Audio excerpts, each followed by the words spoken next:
Qormaata kutaa 12ffaa bara 2018 qabxii olaanaa akka biyyaatti galmaa'ee ministeerri barnootaa ifoomsee jira. Qabxii olaanaa kan galmeessuu fakkeenya guddaa kanaan ta'e keessaayyuu barataa Khalid Bashir jechuudhaan barataan qabxii olaanaa bara kana fidee yaada isaa dabarfatee jira. Naannoon Oromiyaa obbo Shimallis Abdiisaa abdii mana barumsaa bultii addaarraa qaban dubbatanii jiran. Ameerikaan Suuriyaa tarree biyyoota shororkeessummaa farajjee keessaa baastee jirti. Qormaata kutaa 12ffaa bara 2018 qabxii olaanaa akka biyyaatti galmaa'ee ministeerri barnootaa ifoomsee jira. Kanaanis wal qabatee qormaata kutaa 12ffaa bara 2018 damee saayinsii uumamaatiin 591 tuqaajaa qabxii olaanaa ta'e galmaa'ee jedha ministeerri barnootaa. Ministeerri barnootaa Piroofeesar Biraanuu Naggaa ibsa miidiyaaf kennaniin bu'aan qormaata biyyaalessaa kutaa 12ffaa bara 2018 qabxii olaanaan galmeeffamuu eeranii jira. Saayinsii uumamaan dhiiraa barachaan mana barumsaa bultii addaa Adaamaa qabxii olaanaa 591 tuqaajaa galmeessee jira jedha. Saayinsii uumamaa dubaraan mana barumsaa Agawoo Miidar Injibar irraa barattuun 583 fiduudhaan qabxii olaanaa dubartoota galmeessan keessaa tokko taatee jirti. Saayinsii hawaasummaa dhiiraan mana barumsaa Dodolaa Ifaa Boruu irraa barataan 576.25 fiduudhaan qabxii olaanaa galmeessee jira jedha ministeerri barnootaa biyyatti. Saayinsii hawaasummaa dubaraan mana barumsaa Suupar Hoolii Siiviyer Finfinnee Boolee irraa barattuu 569.1 galmeessuun Piroofeesar Biraanuu Naggaa ministeerri barnootaa ifoomsanii jiran.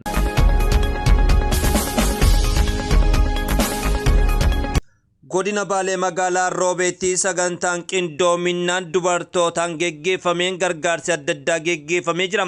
Magaalaa Roobeetti dubartoonni harka qaleeyyii fi barattoota maatii isaanii harka qaleeyyii ta'aniif jarmiyaaleen dubartoota magaalaa Roobee deeggarsa taasise jedha. Itti gaafatamtuun gurmuu dubartoota paartii badhaadhinaa magaalaa Roobee adde Asnaaqee Caasaffaa jarmiyaaleen dubartoota waliin qindaa'uun dubartoota harka qaleeyyii ta'an 15 fi barattoota maatiin isaanii harka qaleeyyii ta'eef 12 meeshaalee nyaataa oolan qulqullinnaa fi barattootaaf gargaaran qarshii 55,000 ol walitti qabamuun kallattiidhaan deeggarsaaf oolee jira jedhu.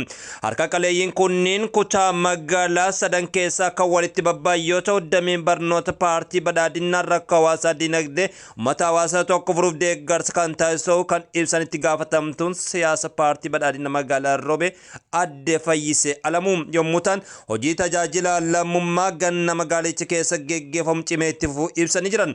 Dabalataan qaamoleen hawaasaa hundi deeggarsa taasifamu keessa gahee isaanii cimsuun yeroo rakkoo fi bal'oos wal bira dhaabbachuu cimuu qaba jechuudhaanis waajjirri kominikeeshinii magaalaa Roobeerraa odeeffanni arganne ni ifoomsa.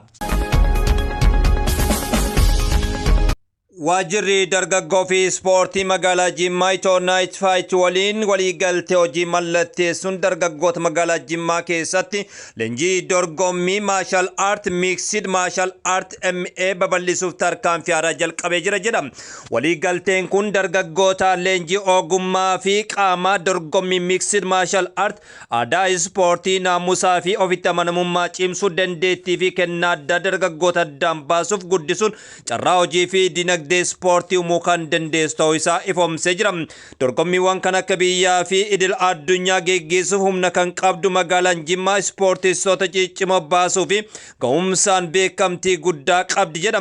Waliigalteen guyyaarraa godhamees dorgommii hawaasni Jimmaa baay'ee jaallatu yeroo dhiyootti magaalaa Jimmaa keessatti itti fufsiisuuf akka ta'es ifoomsee jira. Dargaggoonni jaalattoonni fi ispoortistoonni magaalaa Jimmaa fi naannoo ishee dorgommii kanaaf qophii taasisaa akka dorgomanis beeksisanii jiran.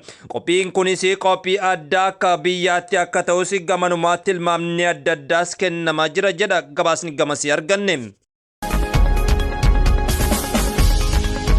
Barataan Saddam Abdulaziz Umar Qormaata Biyyaalessaa kutaa 12ffaa damee saayinsii hawaasaan akka biyyaatti qabxii olaanaa galmeessee jira. Saddam bara kana saayinsii hawaasaa qabxii 576.25 galmeessuun sadarkaa biyyaalessaa sadarkaa tokkoffaarra jira. Barataan Saddam Abdulaziz godina Harargee Lixaa bulchiinsa magaalaa Ciroo kan dhalate yoo ta'u barnoota isaa sadarkaa tokkoffaa mana barumsa Ifaa Islaamaa jedhamutti barachuu isaa dubbata. Wayita sanas akka mana mana barumsichaatti barataa urjii akka ture faana dijitaal irratti yaadisaa dabarfatee jira. Kutaa 8ffaa qabxii olaanaa galmeessuun gara mana barumsa ifaa boruu bultii addaa dodolaa galuu ibsee jira.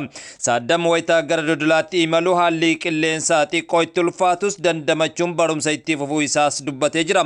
Saaddam wayitaa mana barumsichaa seenuu miira dorgommii olaanaa barattoota isaa hordofuu turuu isaa ifoomsee jira.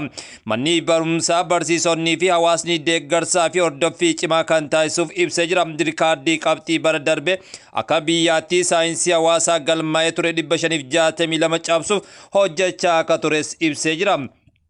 Saaddam obboleettii isaa deeggarsa gaagochaa fi akka turte ibsuun mana isaanii keessa barattoonni 3 qabxii olaanaa fiduun bultii addaattis waliin barachaa akka turanis himee jira.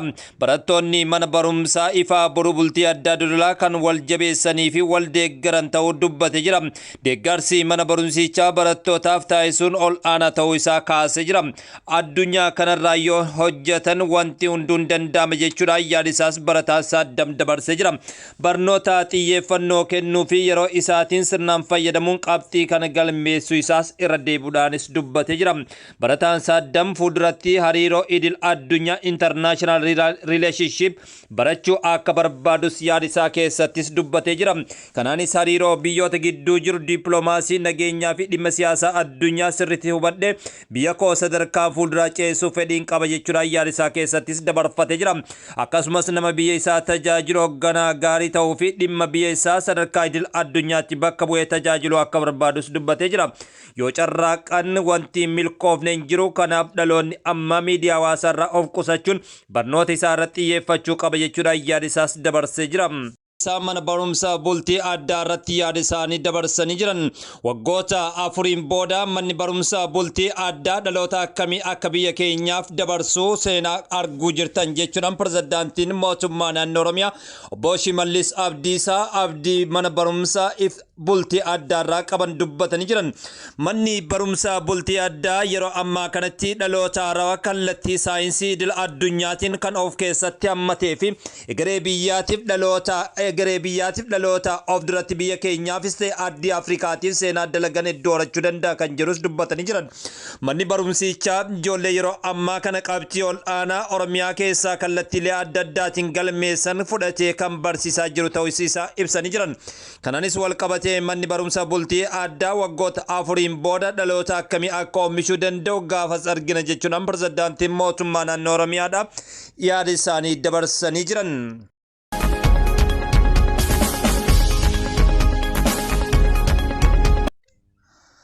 Akka biyyaatti qabxii olaanaa kan galmeessu fakkeenya guddaa kanaan ta'e keessaayyuu barataa Khalid Bashir jechuudhaan barataan qabxii olaanaa bara kana fide yaadisaa dabarfatee jira.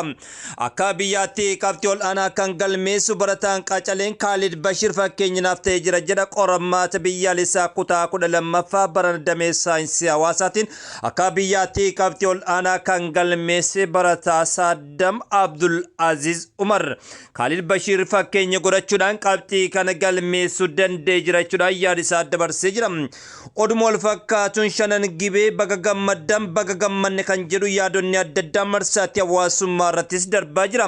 Manni barumsaa shanan gibee manneen barnootaa akka biyyaatti barattoota isaa parsantaa 100 dabarsan keessaa tokko ta'ee jira.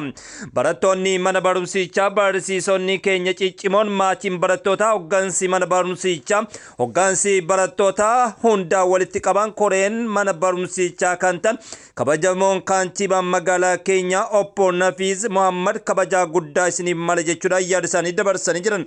Baga gammaddanii baga gammannee jechuudhaanis waajjirri kominikeeshinii magaalaa Aggaaroo dabarsee jira. Barattoonni hedduun qabxii olaanaa fiduudhaan mana barumsichaa keessaa kallattiidhaanis galmaanii jiran. Manni barumsichaa akka naannootti qabxii olaanaa galmeessuudhaan barattoota hedduu dabarsuudhaan parsantaa 100% gonfatee jira. Manni barumsichaa fakkeenyummaa guddaa isaa horachuu isaas gabaasee jira.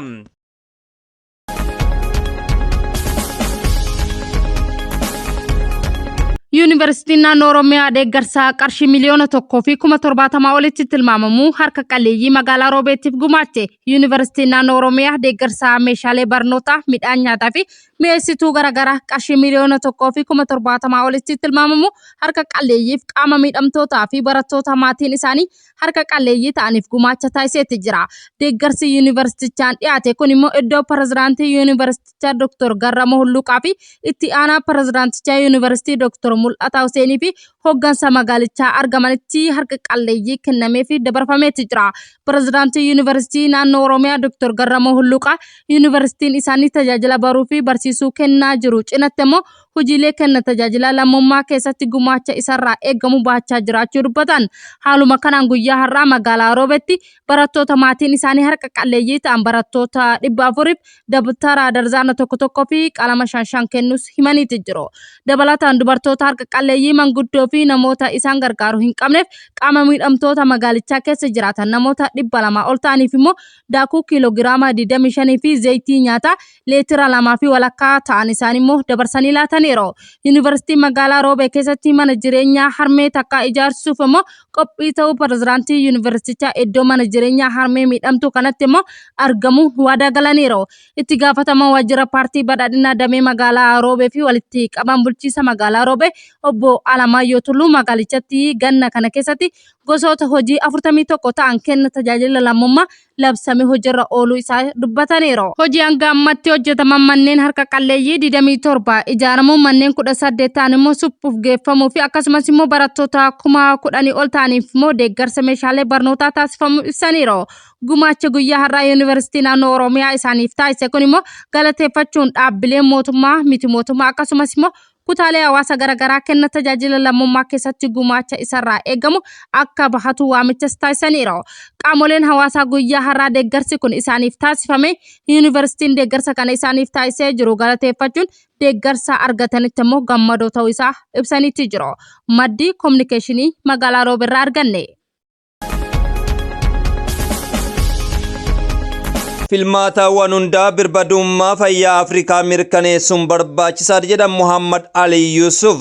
Filmaatawwan hundaa birmadummaa fayyaa Afrikaa mirkaneessuun barbaachisaa jedhan dura ta'an Koomishinii Gamtaa Afrikaa Muhammad Ali Yusuf yaa'ii dhaabbata fayyaa addunyaa naannoo Afrikaa 76ffaa Finfinneetti geggeeffamaa jiru irratti ergaa isaanii kan dabarsan.